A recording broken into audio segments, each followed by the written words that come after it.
Howdy y'all, this is Redwolf, and I'm here today to announce that I've got a new series of series coming up that's probably going to dominate my channel for the next year or so. I've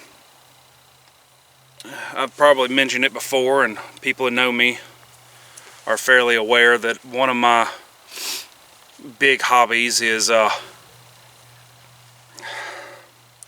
I don't want to say primitive living, but survival don't really cover it. And I reckon bushcraft comes about the closest, but that is followed with a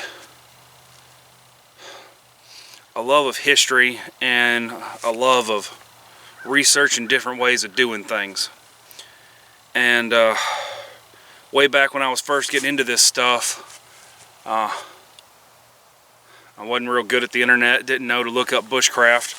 So a lot of my access to early knowledge was through old timers and, lucky finds at the store from stuff written way back in the day, reading biographies of trappers and fur traders and Indian fighters and picking up things as I went along. And as I've gotten further into things, I've discovered that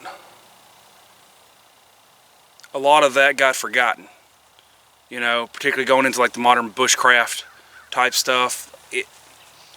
It's similar to what they did, but it's not necessarily what they did. And sometimes reading through a modern lens, you occasionally misinterpret what they're saying. And since I kind of came the wrong way around the bush, I learned the old stuff, then spent the last 5-10 years trying to update what I know to make everything kind of mesh. I figured it's time to go back. So, all that jawing out the way, what I'm going to do is a series that I'm going to call Surviving History. And I've got a lot of stuff from my historical living and a lot of kit and all that. And I know, like I said, we used to do things different, and I want to go back and show some of that, get some of it recorded on camera, maybe teach a little bit. And I want to show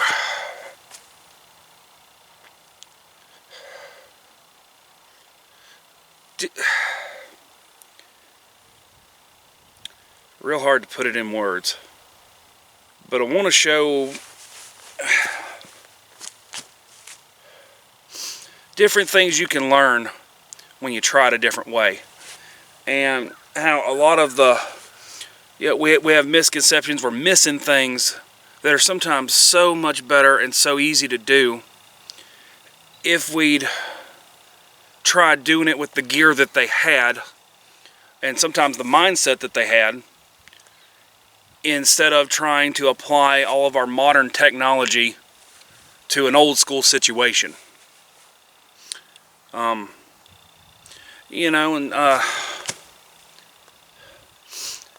one of the other things is talking about some of the old school mentality, with the bushcraft and preppers and stuff like that. A lot of people worrying about things and talking about, well, what if things go back to the way they used to? Well, y'all got a really weird perception of the way things used to be.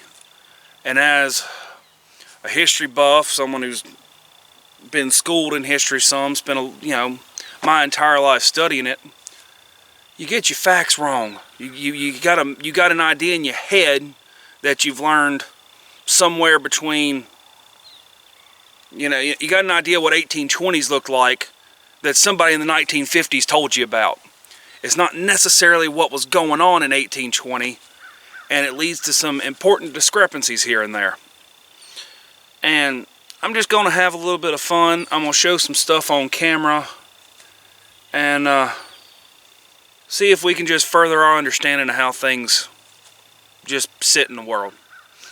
That's my goal anyway. I hope y'all like it. The three big set of kits that I have are pre-World War I.